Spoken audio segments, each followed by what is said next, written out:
유진 피터슨의 메시지 성경 마태복음 25장이 되겠습니다. 열처녀 이야기. 하나님 나라는 등잔을 들고 신랑을 맞으러 나간 열처녀와 같다. 다섯은 미련하고 다섯은 똑똑했다. 미련한 처녀들은 여분의 기름 없이 등잔만 가져왔다. 똑똑한 처녀들은 등잔에 넣을 기름을 병을 담아 가져갔다. 예정된 시간에 신랑이 오지 않자 그들은 모두 잠이 들었다. 한밤중에 누군가 소리쳤다. 그가 왔다. 신랑이 왔다. 나가서 그를 맞아라. 열처녀는 일어나 등잔을 준비했다. 미련한 처녀들이 똑똑한 처녀들에게 말했다. 우리 등잔이 꺼지려고 하니 기름을 좀 빌려다오. 똑똑한 처녀들이 대답했다. 다 같이 쓰기에 부족할 것 같으니 가서 사거라. 미련한 처녀들이 기름을 사러 나갔다. 그런데 그 사이에 신랑이 온 것이다. 신랑을 맞으려고 그곳에 왔던 사람들은 모두 결혼잔치에 들어갔고 문이 잠겼다. 한참 후에 미련한 처녀들이 와서 문을 두드리며 말했다. 주님, 우리가 왔습니다. 들여보내 주십시오. 그가 대답했다. 너희가 나를 아느냐? 나는 너희를 모른다. 그러니 깨어 있어라. 그가 언제 올지 모른다. 투자금 이야기. 천국은 또 장시간 여행을 떠나는 어떤 사람과 같다. 그는 종들을 한데 불러서 책임을 맡겼다. 그는 각자의 능력에 따라 한 종에게는 5천만 원을, 다른 종에게는 2천만 원을, 세 번째 종에게는 1,000만 원을 주고 떠났다.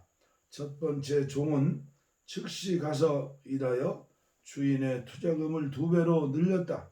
두 번째 종도 똑같이 했다. 그러나 1,000만 원을 받은 종은 구덩이를 파고 그 속에 주인의 돈을 잘 묻어두었다. 오래 자리를 비운 끝에 세 종의 주인이 돌아와서 그들과 계산을 했다. 5천만 원을 받은 종은 투자금을 어떻게 2배로 늘렸는지 주인에게 설명했다.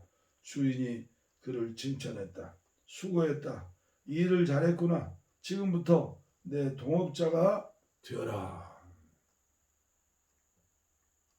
2천만 원을 받은 종도 주인의 투자금을 어떻게 2배로 늘렸는지 설명했다. 주인이 그를 칭찬했다. 수고했구나. 일을 잘했구나. 지금부터 내 동업자가 되어라. 1,000만 원을 받은 종이 말했다. 주인님, 제가 알기로는 당신은 기준이 높고 경거망동을 싫어하며 최선을 요구하고 실수를 용납하지 않습니다. 저는 당신을 실망시킬까봐 두려워서 숨겨두기 적당한 곳을 찾아 돈을 잘 보관했습니다. 여기 1원 한 푼 축내지 않고 고스란히 가져왔습니다. 주인은 경로했다. 그것은 비참하게 사는 길이다. 그렇게 조심조심 살다니 한심하다. 내가 최선을 요구하는 줄 안다면서 어째서 너는 최소한에도 못 미치는 행동을 했느냐? 적어도 그 돈을 은행에라도 맡겼더라면 내가 약간의 이자라도 받았을 게 아니냐. 1,000만 원을 빼앗아서 모험을 가장 많이 한 사람에게 주어라. 그리고 위험한 상황을 피해 안전에만 급급한 이 사람을 내쫓아라. 칠흑 같은 어둠 속에 던져라. 양과 염소. 인자가 마침내 아름다운 광채를 바라며 모든 천사들과 함께 올 때 그는 자기 영광의 보좌에 앉을 것이다. 모든 나라가 그 앞에 늘어설 것이다. 그때 그는 마치 목자와 양과 염소를 구분하여 양은 자기 오른편에 염소는 자기 왼편에 두는 것처럼 사람들을 구분할 것이다. 그때 왕이 자기 오른편에 있는 사람들에게 말할 것이다. 내 아버지께 복받은 사람들아, 어서 오너라. 이 나라에서 너희가 받을 것을 받아라. 창세 이후로 너희를 위해 준비된 것이다. 그 이유는 이렇다. 내가 배고플 때 너희가 내게 먹을 것을 주었고 내가 목마를 때 너희가 내게 마실 것을 주었고 내가 집에 없을 때 너희가 내게 방을 내주었고 내가 떨고 있을 때 너희가 내게 옷을 주었고 내가 병들었을 때 너희가 내게 문병을 왔고 내가 감옥에 갇혔을 때 너희가 내게 면회를 왔다. 그러면 그 양들이 말할 것이다. 주님, 무슨 말씀입니까? 언제?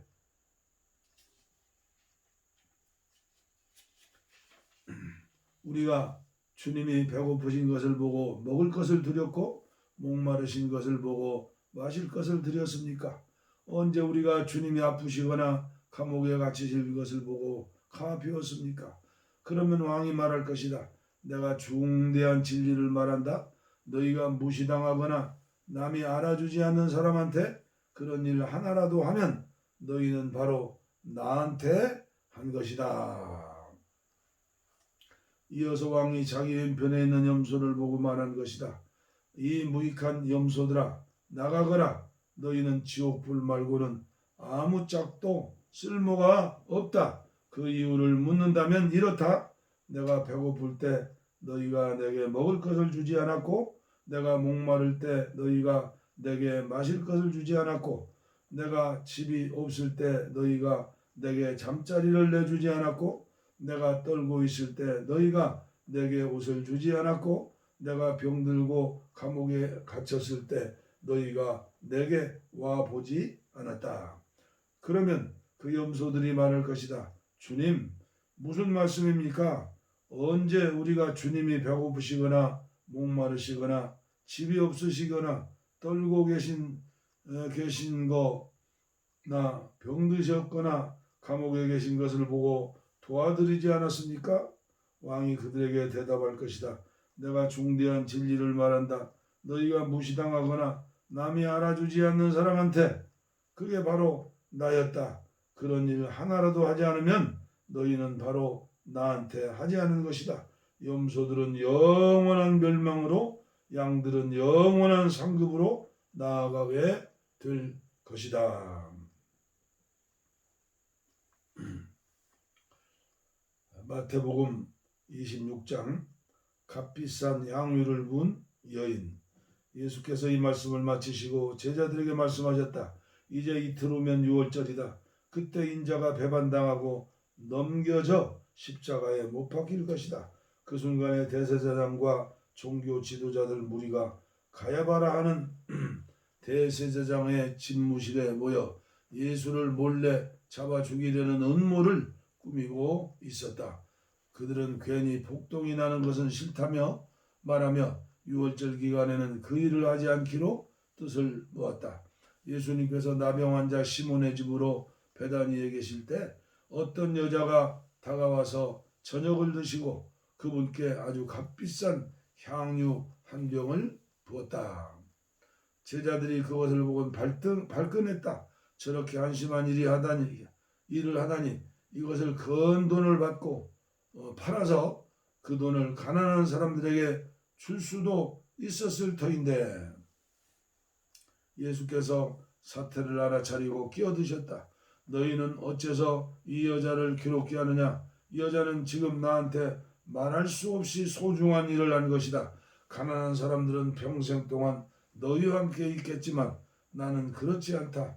이 여자가 내 몸에 향유를 부은 것은 내게 기름을 부어 내 장례를 준비한 것이다.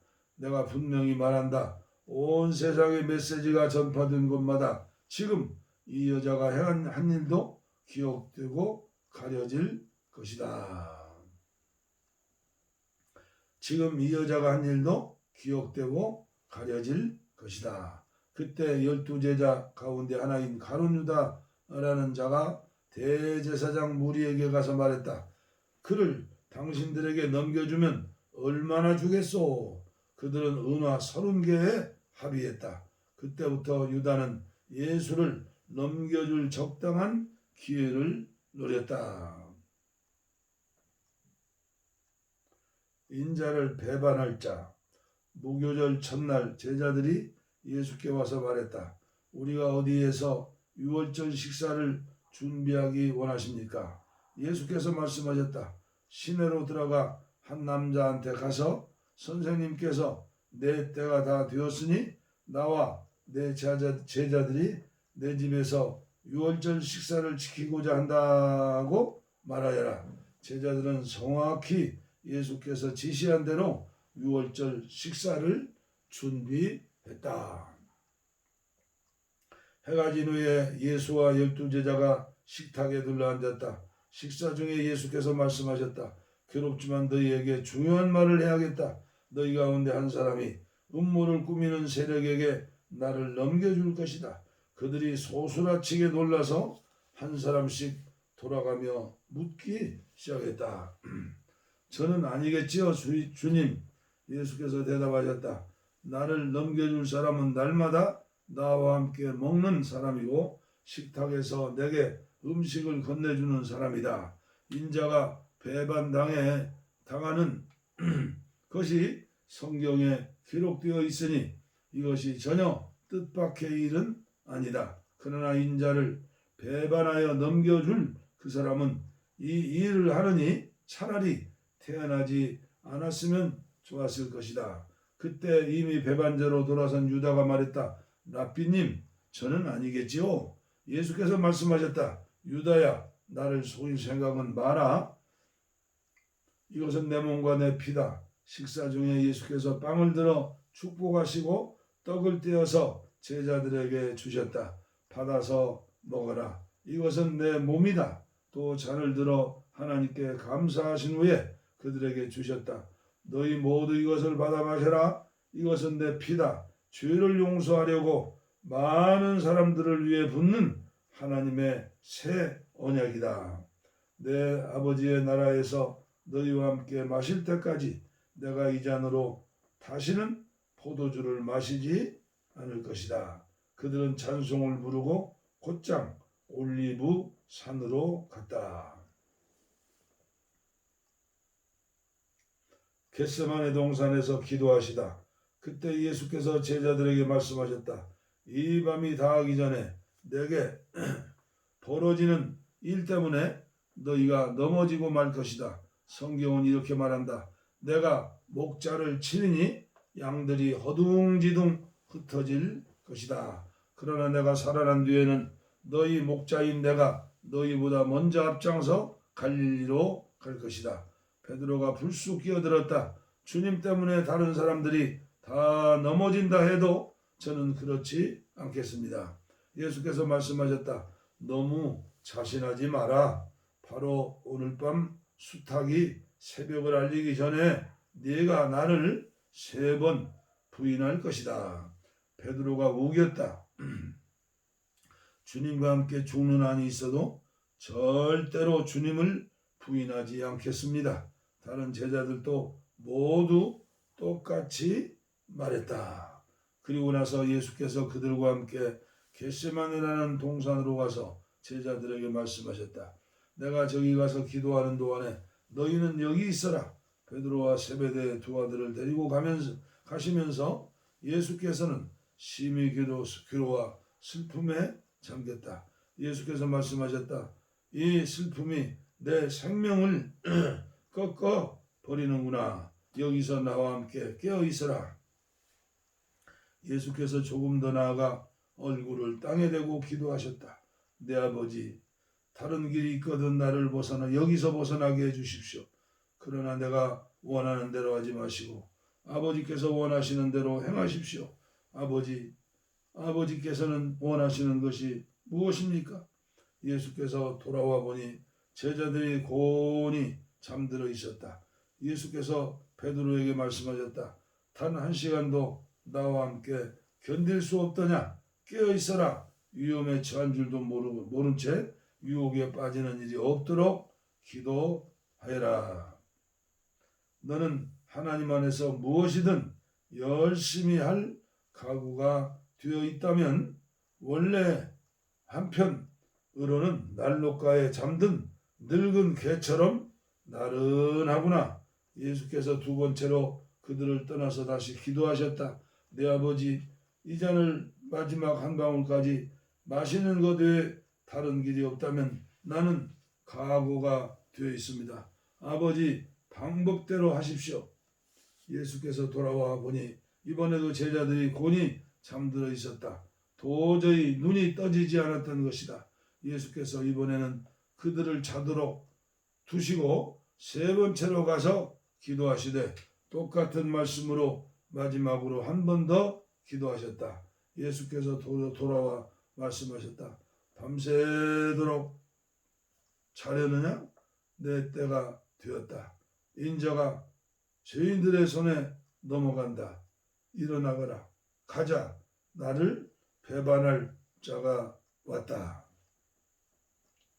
예수께서 잡히시다. 예수 앞 입에서 그 말이 채 떨어지기도 전에 무섭게 12제자 가운데 하나인 유다가 나타났다. 그 곁에는 대제사장과 종교 지도자들이 보낸 무리가 칼과 몽둥이를 들고 함께 있었다. 배반자는 그들과 암호를 짜두었다. 내가 입 맞추는 사람이 바로 그자니 그를 잡으시오. 그는 곧장 예수께 가서 랍비님 안녕하십니까 하고 인사하며 그분께 입을 맞추었다. 예수께서 말씀하셨다. 친구여, 이 무슨 짓이냐? 그러자 무리가 달려들어 그분을 붙잡아 거칠게 다루었다. 예수와 함께 있던 사람들 가운데 하나가 칼을 뽑아 휘둘러서 대제사장의 종의 귀를 잘라 버렸다. 예수께서 말씀하셨다. 그 칼을 도로 꽂아라. 칼 쓰는 자는 다 칼로 망하는 법이다. 내가 당장이라도 내 아버지에게 청하여서 전투태세를 갖춘 천사 12중대를 여기에 오게 할 수 있다는 것을 너희는 모르겠느냐? 하지만 내가 그렇게 하면 이런 일이 일어나야 한다고 한 성경 말씀이 어떻게 이루어지겠느냐? 그런 다음 예수께서 무리들에게 말씀하셨다. 내가 위험한 범죄자라도 되는 날처럼 칼과 몽둥이로 나를 잡으러 오다니 이게 무슨 짓이냐? 내가 날마다 성전에 앉아서 가르쳤지만 너희는 내게 손 하나 대지 않았다. 너희가 이렇게 한 것은 예언자의 글을 확증하고 성취하기 위해서다. 그때 제자들이 모두 황급히 달아났다. 유대 의회 앞에서 서시다. 예수를 잡은 무리가 그분을 대제사장 가야바 앞으로 끌고 갔다. 거기에 종교학자와 지도자들이 모여 있었다. 그들이 대제사장의 안뜰에 이를 때까지 베드로는 안전한 거리를 두고 뒤따랐다. 갔다. 그는 하인들 틈에 슬며시 섞여서 이 일이 어떻게 되는지 지켜보았다. 대제사장들은 예수께 사형을 선고하기 위해 유대 의회와 공모에 그분을 고발할 죄목을 꾸며 내려고 했다. 그러나 많은 사람들이 나서서 줄줄이 거짓 증언을 내놓는데도 믿을 만한 것이 하나도 없었다. 마침내 두 사람이 나와서 이렇게 고발했다. 그는 내가 하나님의 성전을 헐고 사흘 만에 다시 지을 수 있다고 했습니다.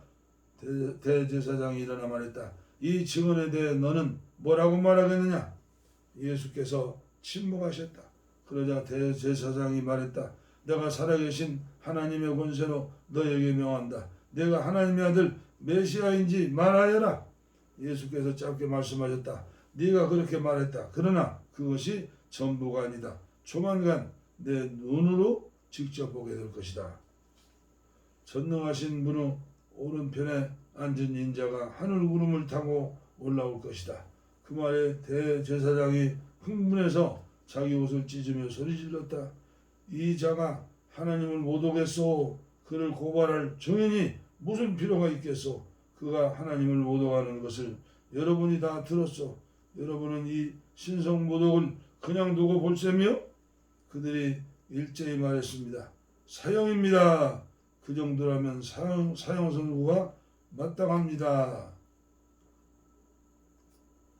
그러자 사람들이 예수의 얼굴에 침을 뱉고 그분을 주먹으로 쳤다.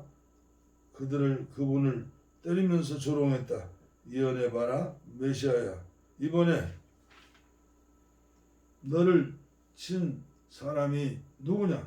베드로가 예수를 부인하다. 그동안 베드로는 안뜰에 앉아 있었다. 한 여종이 그에게 다가와서 말했다. 당신도 갈릴리 사람 예수와 함께 있지 않았나요? 그곳에 있는 모든 사람 앞에서 베드로는 부인했다. 당신이 무슨 말씀을 하는지 모르겠어. 그가 문쪽으로 가니 또 다른 사람이 옆에 있는 사람들에게 말했다. 이 사람은 나사렛 예수와 함께 있었어. 베드로는 다시 한번 부인하며 맹세를 더했다. 맹세하지만 나는 그 사람 본 적도 없어. 잠시 후에 몇몇 구경꾼들이 베드로에게 다가왔다. 너도 그들 가운데 하나가 틀림없다. 내 사투리를 보면 안다. 그러자 베드로는 너무 두려워서 저주하며 말했다. 나는 그 사람을 모르. 바로 그때 수탉이 울었다. 베드로는 수탉이 울기 전에 네가 나를 3번이나 부인할 것이다 라고 하신 예수의 말씀이 생각났다. 그는 밖으로 다가가서 하염없이 흐느껴 울고 또 울었다. 아멘. 감사합니다. 26장까지 읽었습니다.